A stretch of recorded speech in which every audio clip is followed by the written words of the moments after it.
Case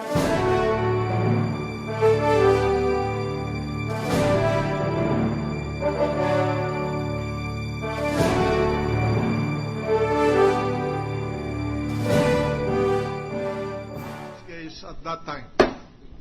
Mr. President. The gentle lady from Taguig. Mr. President, just a clarification.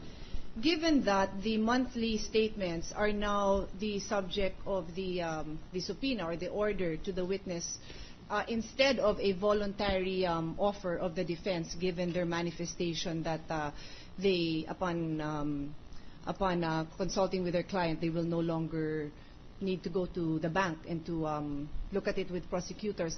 I would just like to raise a question. It is not an objection, it is just a clarification. If the witness produces the monthly statements, how is this relevant to Article 2, which is the declaration of the SALN ended December 31? I just want to be sure that we do not clutter the court with information that is unnecessary. We need to focus on what the objective is, and that is to determine if an accurate and complete statement of accounts were made in the SALN. My understanding of the SALN is that the declaration must be based on December 31. So I would just like to know from the prosecution if the monthly statements is relevant to their defense of Article 2. That is correct. But the understanding of this chair is that all evidence that's going to be presented will be in connection with paragraph 2.2 and 2.3 of Article 2, 2.2 being disclosure of the SALN, and 2.3 being non-inclusion of assets. The purpose of allowing those documents will only be limited to the determination of whether there are assets or peso assets, currency assets of the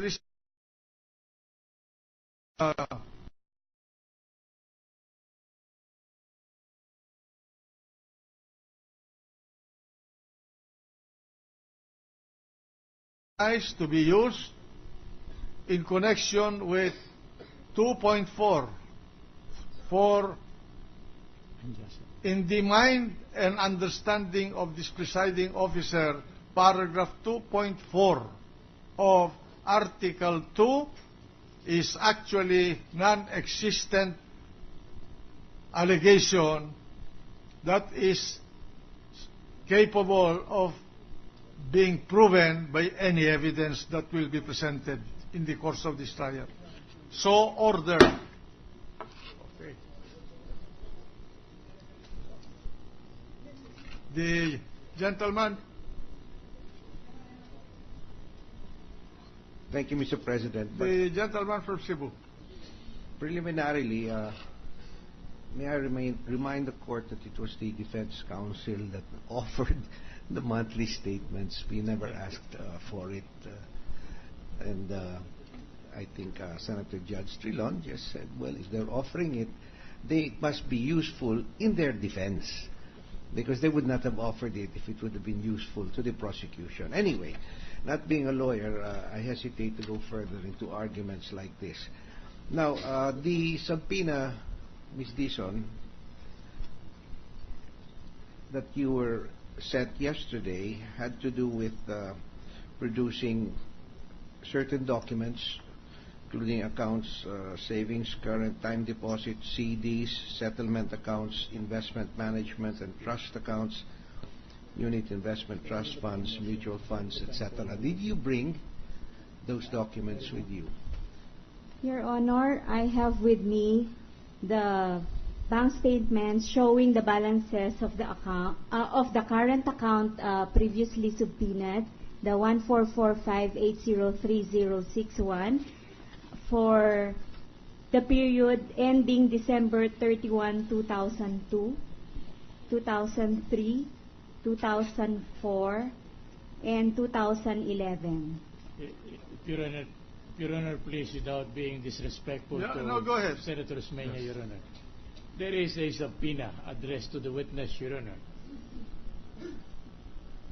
which was issued by this Honorable Court, Your Honor, on the 13th day of February.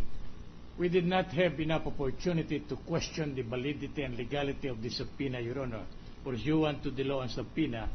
But this afternoon at 2:55, Your Honor, we filed a motion to quash the subpoena, Your Honor. And it seems that this had not been brought to the attention of the court. There is no ruling on this particular objection, Your Honor, and on the request for the issuance of the subpoena. So we feel, with due respect to Senator Osmeña, that this will be very material, Your Honor. Counsel for the defense, I would like to you to bear with me. The accounts are very specific here. Original or certified true copies of the account opening forms, documents, banks statements showing the balances of the accounts as of December 31, 2001, 2003, 2004, 2005, 2006, 2007, 2008, 2009, 2010, 2011. The word accounts suggests to me that it refers to the account in the, this is the BPI, no?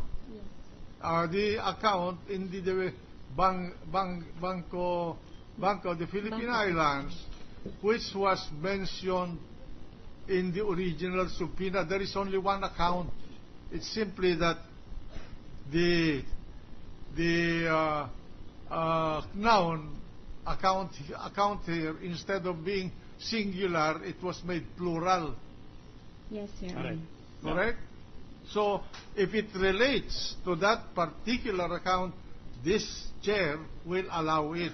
But if it goes outside that account, with due respect to the members of this court, I will not allow it. So ordered.